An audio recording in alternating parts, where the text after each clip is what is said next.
everyone hear me all right? All right, great. Thank you all for being here. Good afternoon. Joseph Chacon, the Interim Chief of Police here for the Austin Police Department.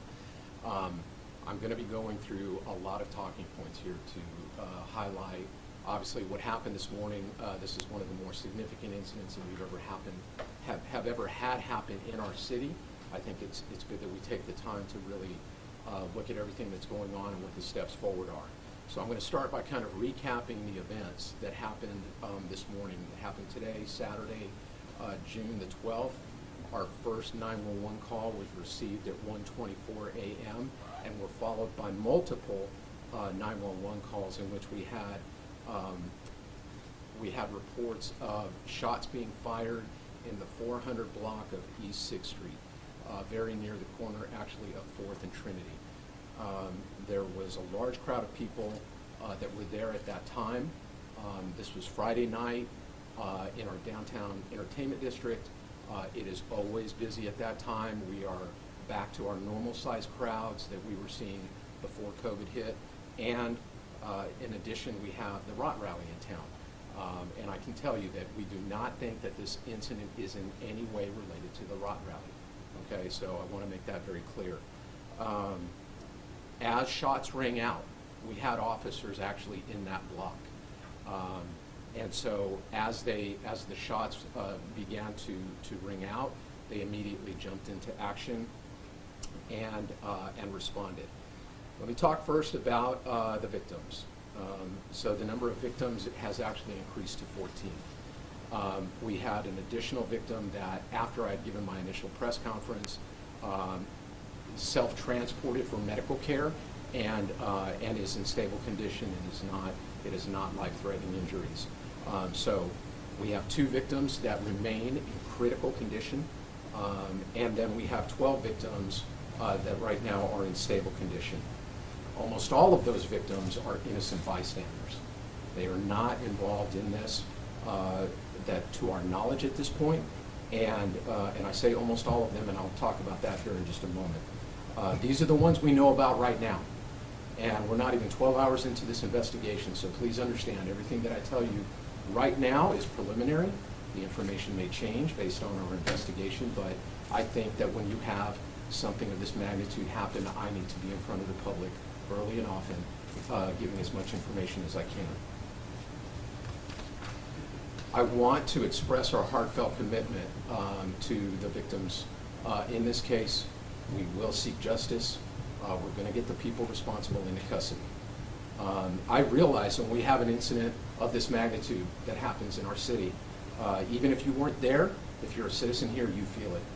And because of that, as I said, it's important for me to get in front of this group, and I will continue in the coming days and weeks to keep you informed on how this case is progressing. The suspect information that I'm going to give out is pretty limited, but let me just let you know that we have developed suspects in this case. There are 2 male suspects.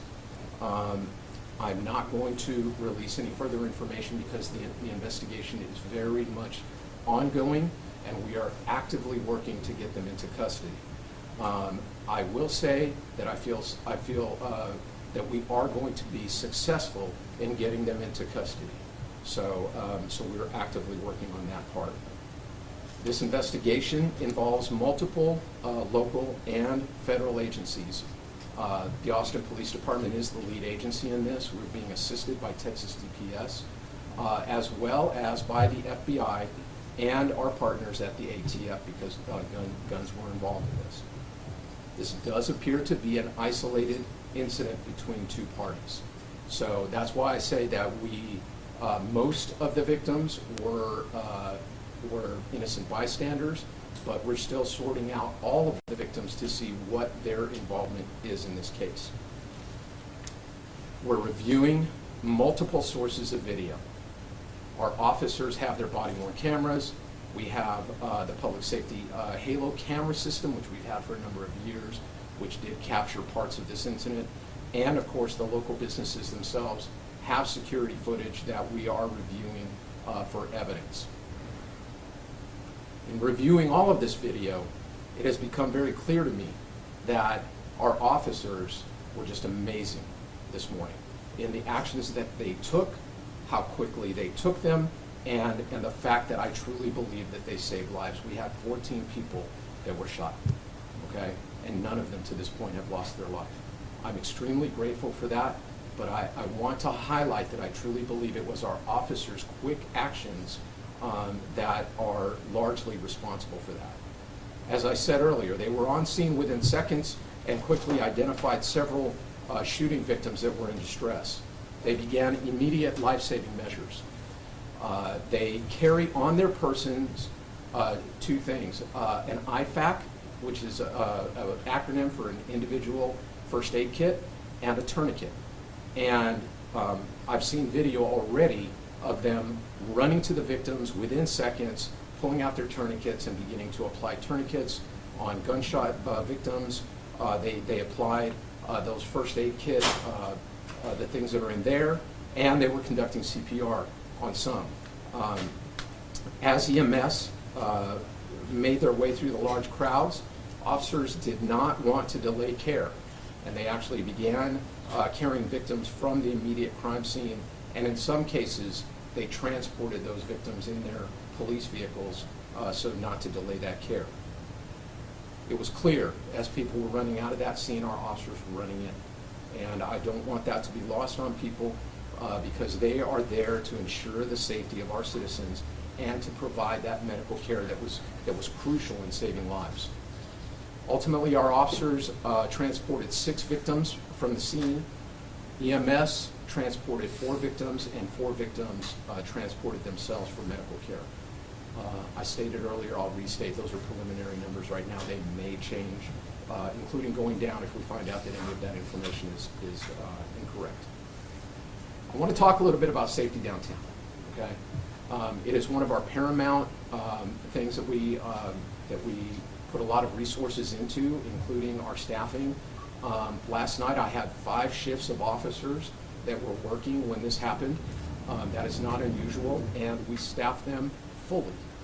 We want to make sure that we hire, even if we have to hire overtime officers, to make sure that that happens. I have talked about the staffing shortages that we are experiencing at the Austin Police Department. It is making it hard. I'll just tell you that. It's making it very hard for us to continue to staff at these levels, even if we offer overtime to our officers. I stated that our crowds are back to the normal size, and we have the Rot Rally in town, so that's an additional number of people that we had here, and it was very, very crowded last night. I have reached out to our partners at Texas DPS. They will be supplying a number of DPS troopers to assist with additional security this evening, and I will be evaluating the ongoing need to request their continued assistance in the coming days. They have readily agreed to assist, and I want to thank Texas DPS. They have always been outstanding partners in providing law enforcement and public safety services. We encourage people who want to come downtown to enjoy our amazing city. You know, we have these tragic events that happen, and they're horrible. Overall, we remain a safe city. And I think that people should keep that in mind, but also keep in mind when you come downtown, you need to be safety conscious. Travel in groups if possible. Be vigilant of your environment and your surroundings. And importantly, if you plan to drink, have a plan to get home.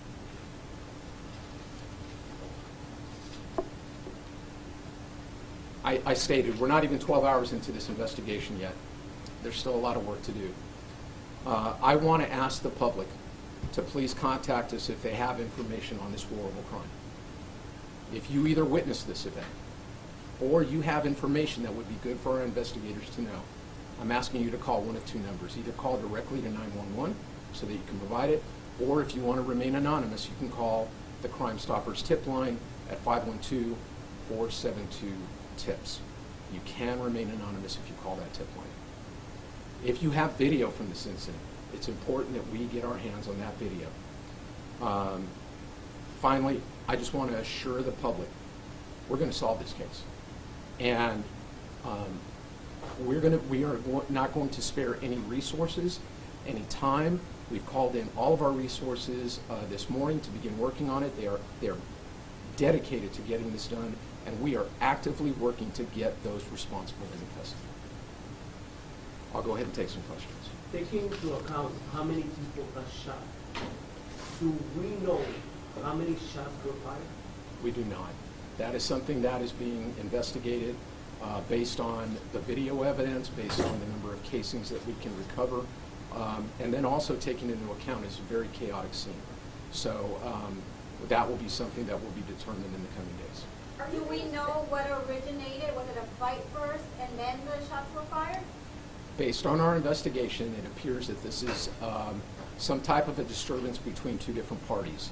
I don't have much more information that I can release at this point than that. I want to make sure I'm understanding. Are you saying or alluding to the fact that you could potentially find out there were more than 14 victims, that number could change, or? I just want to say, I said that we had 13 victims several hours ago, and now we're up to 14. There are people out there that might have been shot that have not sought medical care yet or have not reported it to the police, and they may step forward. So those numbers are preliminary right now, and just like they changed from a few hours ago, they may change again.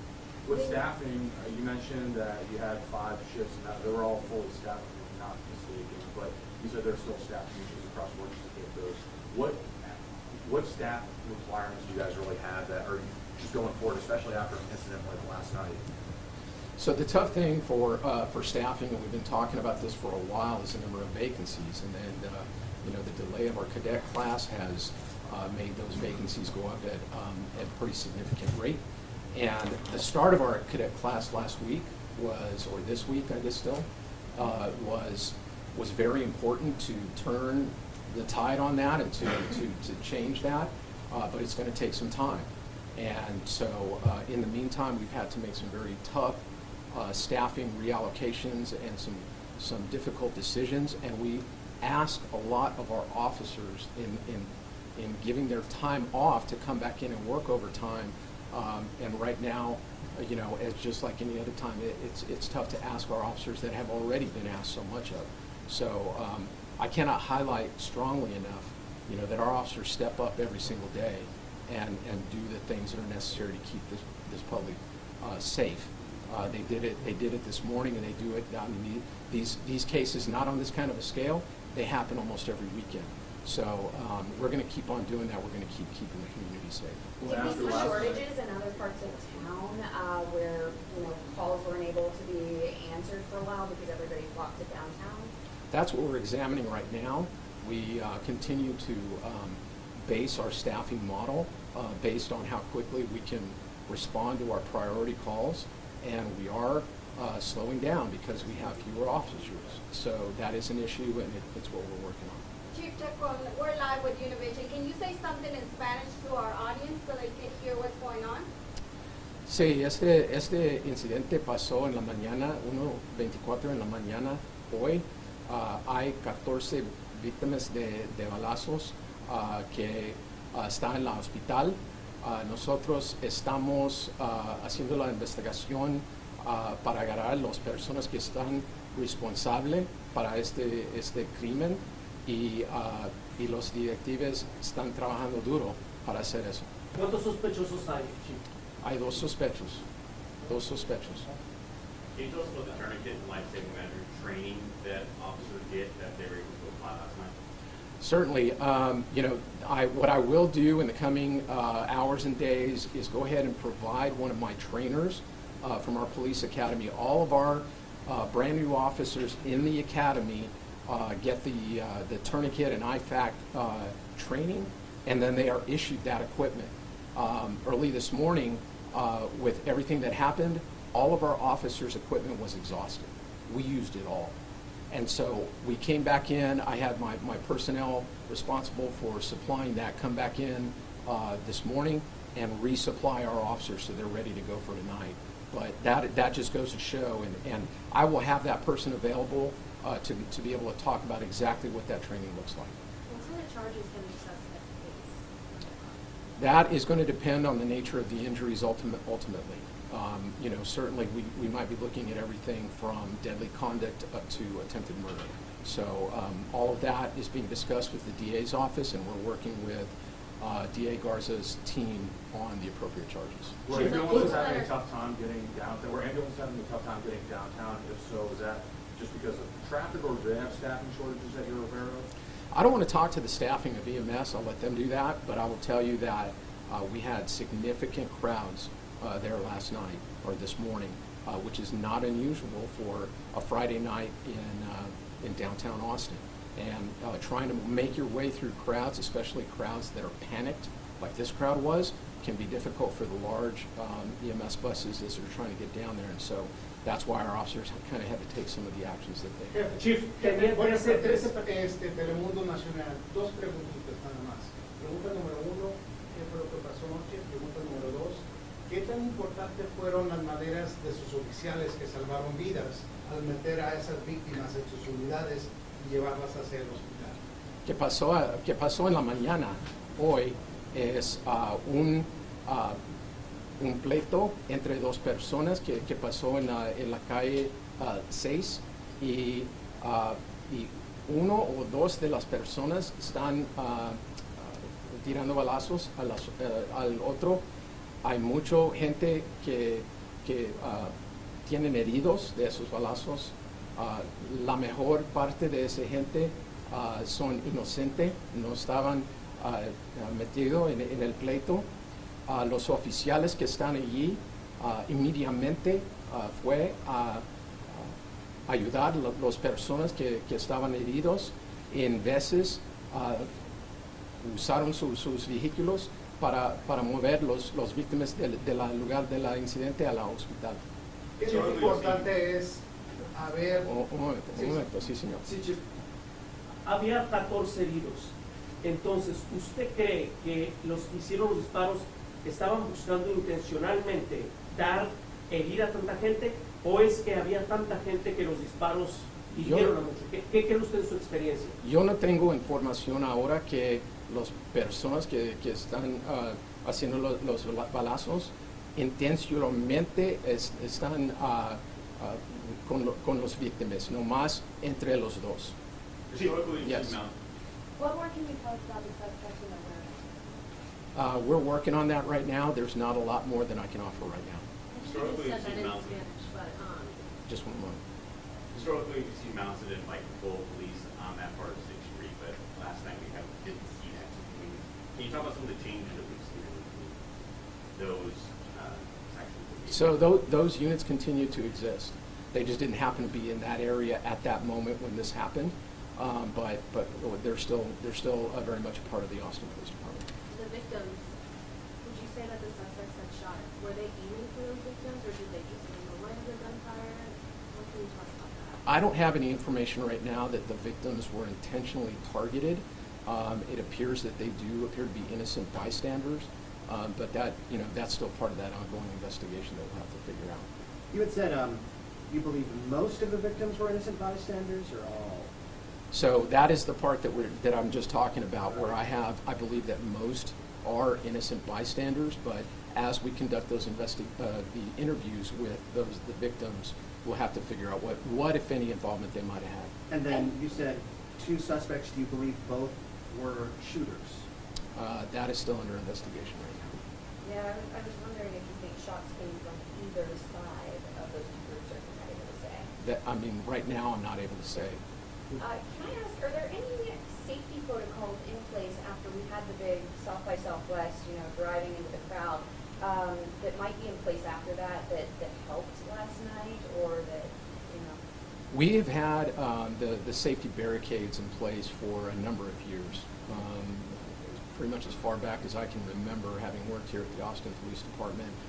We block off 6th Street on the weekends for a number of nights to ensure, because of the large crowds and they end up in the street, we don't want vehicles coming through there. So that was the case last night, this morning, and will continue to be the case. I'll go ahead and take one more question. Una pregunta nada más.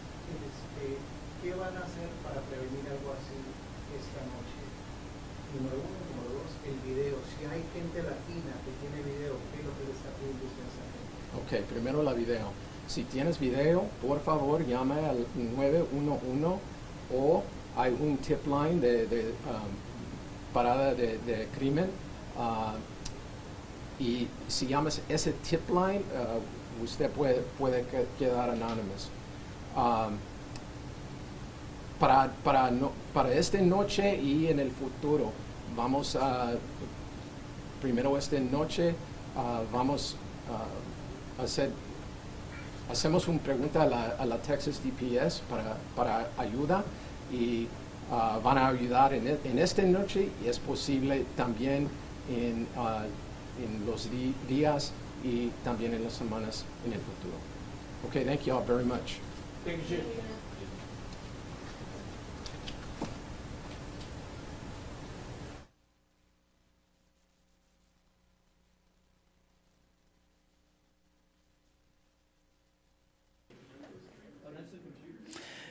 Hi there, everybody, and thanks for sticking with us on this stream. I'm Will Dupree in the KXAN live studio. You've been listening to the interim police chief for the Austin Police Department, Joseph Chacon. He shared a few updates, namely right there at the bottom of the screen you see that the police department has developed 2 suspects. They are looking for 2 men. They did not share any other information at this time because they are working to bring them into custody. No arrests have happened just yet. We also now know that there is now 14 victims to this shooting. Earlier this morning, we had been told there had been only 13, and now that has gone up by 1. So now at this time, 14 people have been hurt in this shooting. 2 people remain in critical condition at local hospitals, while the others are unstable. So that means they are in pretty good shape, even after suffering gunshot wounds during this incident. We also know that the police are looking into adding more security into downtown Austin for a number of reasons. They said that, crowds are returning to normal size like they were before the pandemic began.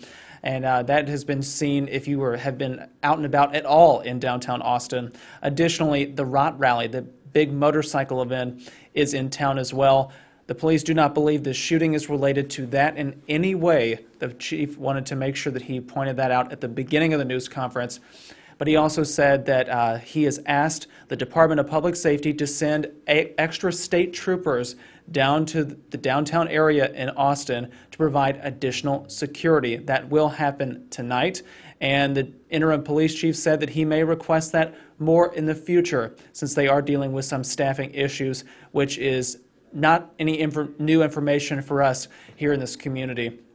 So again, if you're just joining us, the police department has developed 2 male suspects from this morning's mass shooting, which injured 14 people now. 14 people have been hurt in this shooting. That's an increase of 1 in the victim count since this update this morning from police.